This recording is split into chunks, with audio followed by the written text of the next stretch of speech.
계사전은 본위주가 있는데 정자주가 없는 이유가 뭘까요? 그러게요. 그 주역에 보면요. 예. 주역이 몇 가지 변신을 합니다. 변신이라는 편에서 이제 업그레이드나 확대하는 과정들이 있는데요. 옛날 처음에는 이제 복희라는 분이 전설적인 인물이 있었다. 이때는 기호밖에 못 적었어. 기호, 짝대기 이런 기호로 적어놨대요. 이때는 사실은 주역이라 하기도 어렵죠. 사실은 잘 모르니까. 그리고 이때는 문자도 없었어. 전설적인 인물입니다. 물론 제가 타임머신 타고 가서 본 게 아니니까 잘 모르지. 어때 그렇다고 합니다. 그랬다가 문왕이라는 분이 괴사를 적었어요. 괴사는 뭐냐? 이런 괴, 이런 어떤 지천택계다. 그럼 지천택계에 대한 무슨 뜻이다. 라고 괴에 대해서 설명을 했대. 괴사래야. 괴에 대한 설명. 사는 글사자인데 괴에 대한 말, 괴에 대한 글 이렇게 번역해도 됩니다. 그냥 통칭 괴사라고 합니다. 그리고 문왕의 동생이 있어요. 주공이라는 분입니다. 주공이라는 사람이요. 괴사 말고 요 각각을 효라고 하거든요. 효. 효사를 적어요. 효사. 각각에 대한 효. 그래서 괴에서는 전체는 이런데 각각은 설명 안 했잖아요. 그래서 주공이 쓰셨어요. 그래서 이거를 바이블 같이 여깁니다. 맞아요. 그러던데 시간이 흘렀어. 공자라는 분이 계세요. 공자. 공자라는 분이 딱 나타나서 아, 시빅을 쓰셨어요. 시빅. 시빅이 뭐냐? 뭐 계사전, 뭐 상전, 뭐 단전, 뭐 이런 겁니다. 10개를 쓰셨어요. 괴사, 효사까지는 분량이 얼마인데 요만큼밖에 안 됩니다. 근데 공자에 의해서 시빅을 딱 쓰는 순간 뻥튀가 돼서 이만큼 늘어났어요. 그리고 의미가 확대석을 됐습니다. 엄청난 의미 부여가 돼요. 그리고 뭐 다들 아시겠습니다. 공자님 하면 동양에서의 성인 중에 한 분, 뭐 대단하게 지금도 공자 뭐 이렇게 얘기하잖아요. 대단합니다. 그리고 공자님이 사실은 이걸 쓰시면서 그 주역이 완전히 업그레이드가 됐는데 사실은 공자의 작품이다. 공자의 저자다라고 할 정도로 대폭 늘어납니다. 주역이. 자, 그런데 공자님은 이렇게 하셨는데 이거 해석이 좀 어려웠어. 갑론을박이 되기 시작했습니다. 그리고 주역의 흐름상 원래는 점을 치는 겁니다. 점 치는 거예요. 맞아요. 틀린 말 아닙니다. 그리고 점 치는 걸도 흘러오다 보니까 모든 사조가 다 점 치는 걸로 다 귀결이 됐어요. 그 흐름이 흘러온 거예요. 그런데 정자라는 분이 나타났어요. 정자. 이것도 대단한 분입니다. 정자라는 분이 이제 나타나서 하는데 이 당시 흐름이 다 너무 점치는 걸로만 나가니까 아 이게 아니야. 원래 주역의 뜻은 공자가 시빅을 썼듯이 이거는 의리명분에 중요한 거야. 아, 인간이 살면서 결국 남는 게 뭐야? 의리명분이잖아. 어떻게 폼나게 죽을 것이냐, 어떻게 폼나게 살 것이냐, 명분 있게 살 것이냐. 그것이 공자님이 밝힌 거야. 그러니까 이거를 강조했습니다. 공자님이 쓰신 글을 강조해서 정자가 재해석을 다 했어요. 그래서 쓴 것이 정자가 정전이라고 하는 책을 쓰셨어요. 그러니까 이제 자기가 쓴 해석서죠. 그러니까 괴사가 이렇게 있는데 나는 이렇게 생각한다. 효사는 난 이렇게 생각한다. 또 공자가 쓴 건 난 이렇게 생각한다. 그래서 쭉 쓰셨어요. 그런데 이 당시 시대적 분위기는 다 점을 친 걸 중시했지. 의리? 의리가 반미거든요. 의리를 저는 중시 안 했어요. 의리. 근데 정자는 오로지 의리로 번역을 한 거야. 그래서 소위 말해서 이거를 의리역이다.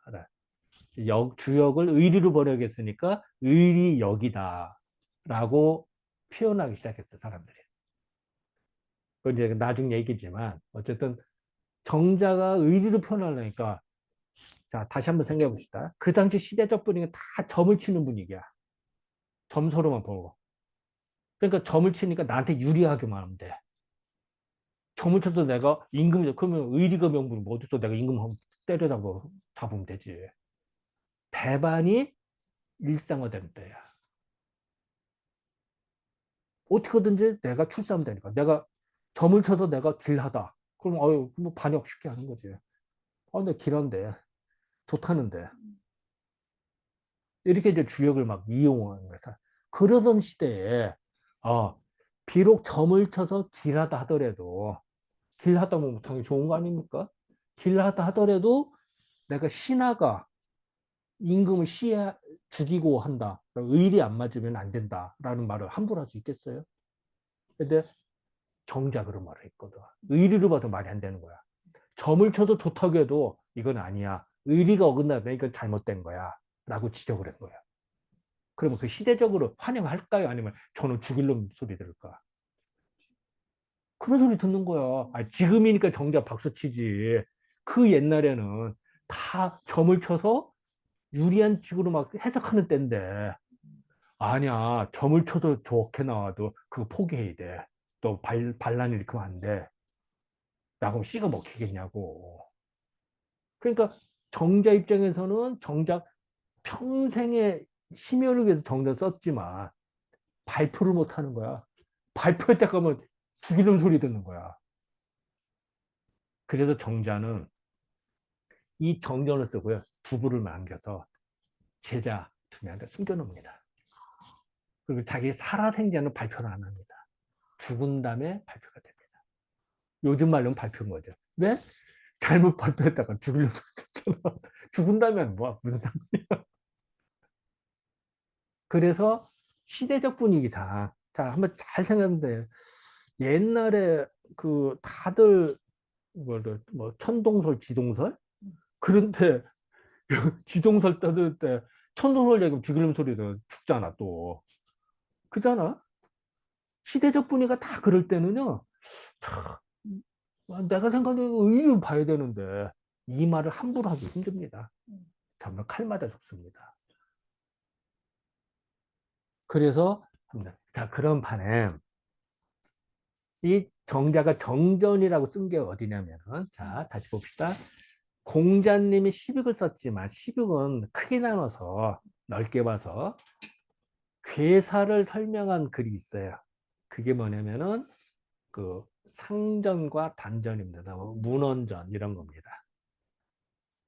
효사를 쓴 게 있어요. 그게 상전입니다. 그러니까 상전에는 두 가지가 있어요. 괴사를 쓴 거는 대상전이라 큰 대자를 대상전이라고 하고요. 효사는 소상전이라고 합니다. 다 공자가 쓴 거 갖다 붙인 겁니다.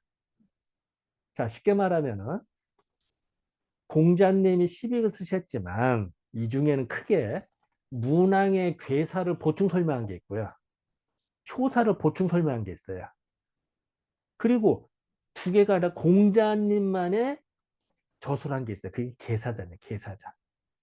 계사전, 설괴전 이런 게 있습니다. 석괴전 이런 게 몇 가지 있거든요. 요거는 공자님만의 저술입니다. 물론 후대가 썼나 이거 공자 저술이 아니라 후대가 쓴 거다라는데 그거는 중요한 게 아니고 중요한 건 내용이 중요한 거니까. 그래서 다시 뭐라면 공자님 썼다 가정했을 때 다시 정리합니다. 괴사와 효사를 보충 설명한 자료가 있고요. 단독으로 저술한 게 있습니다. 내가 봤더니 주역은 이런 거야라고 정리한 그 계사전입니다. 계사전 분량이 많죠. 그래서 계사전 많이 얘기하죠. 자 그러면은 정자 입장에서는 정리한 게 정전을 썼는데 자 주역의 내용이라고 하는 문왕과 주공의 내용을 보충 설명한 거에는 정전을 다 쓰셨어요. 근데 공자님이 쓰신 계사전에 대해 정전 쓸 여력이 있었을까? 이것도 힘들었는데 이것도 갠신히 해서 사후에 발표하게 만들었는데 공자님이 썼은 계사전까지 정전으로 자기가 저술을 할 여력이 안 되는 거예요. 물론 정자가 계사전 공부 안 했으니까 했지. 그래서 정자가 쓴 글은 있어요. 근데 그게 다 제자들한테 서술을 한 거야. 그래서 제자들이 나중에 정자가 쓴 글 그 유고집 같이 모았습니다. 그게 이제 어록이라고 해. 정자가 쓴 어록을, 어록이라고 하는 거는 되게 그 제자들이 우리 선생님 이런 말씀 하셨어라는 어록, 우리 선생님이 이제 왕리 이런 말씀 하셔서 그걸 모은 겁니다. 그러니까 어록을 살아생전에 낼까 아니면 돌아가신 다음에 낼까요? 어록을 돌아가신 다음에 내는 게 상례입니다. 그렇잖아. 우리 보통 유고집 같이 만들지 않은 겁니다. 어록. 그러니까 다시 정리해 볼게요.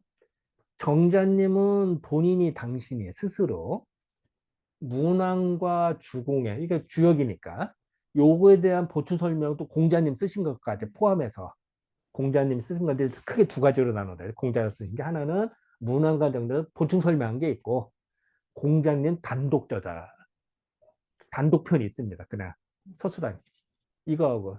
근데 정자 입장에서는 다시 정리하면은 다 점이 막 유행하던 때 아니야 점이 좋다고 해도 의리상이 너무 안 돼. 라고 하는 말을 막 썼는데 그거는 그나마 여기까지 막 쓴 거야. 그리고 그걸 정전이라고 표현했는데 물론 계사전도 공부를 했지. 제자들한테 토막토막 남겨놨지. 그거 정리는 자기가 단독으로 정리를 못한 거야.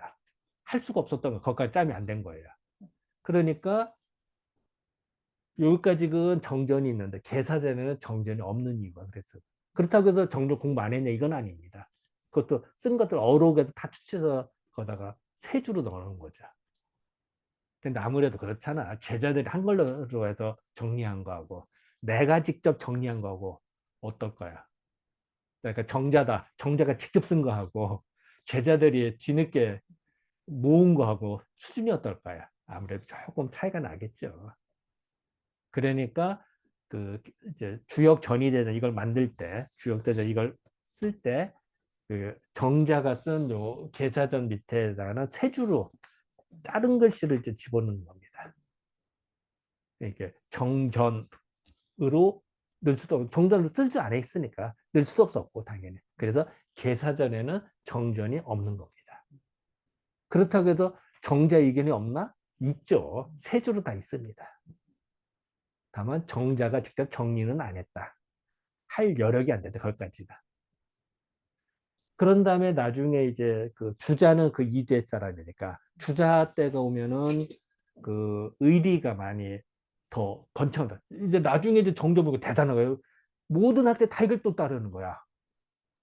그러니까 또 주자가 볼 때는 이건 또 아니거든. 너무 치우치거든. 뭐든지 치우치는 문제가 있습니다. 뭐 옳다 틀다를 떠나서 뭐든지 한쪽으로 치우친 거는 좋지 않습니다. 그러니까 주자 입장에서는 너무 또 의리로 막 넘어가니까 아니야. 내가 봤더니 이거는 옛날 책도 보고 했더니 이거는 원래대로 돌아가야 돼. 점으로 돌아가야 돼. 라고 주자는 오히려 점을 더 강조합니다. 시대가 이렇게 흘러간 거예요. 그러니까 주자 입장에서는 또 그 당시 분위기상으로는 또 주자도 입장도 있으니까 또 다 씁니다. 그러니까 주자는 여기도 설명하고 여기도 다 설명을 해줬고 계사전에도 본이라고 해서 다 적습니다. 왜냐면 이제 주자 당시에는 이제 또 그게 또 파워가 다르니까. 그러니까 이제 또 그렇게 되는. 그러니까 이게 시대적 흐름을 이해하면은 왜 계사전에는 정전이 없을까? 그 당시에는 그럴 수밖에 없었다. 이게 이해가 좀 되시겠습니까? 예. 네, 감사합니다. 예.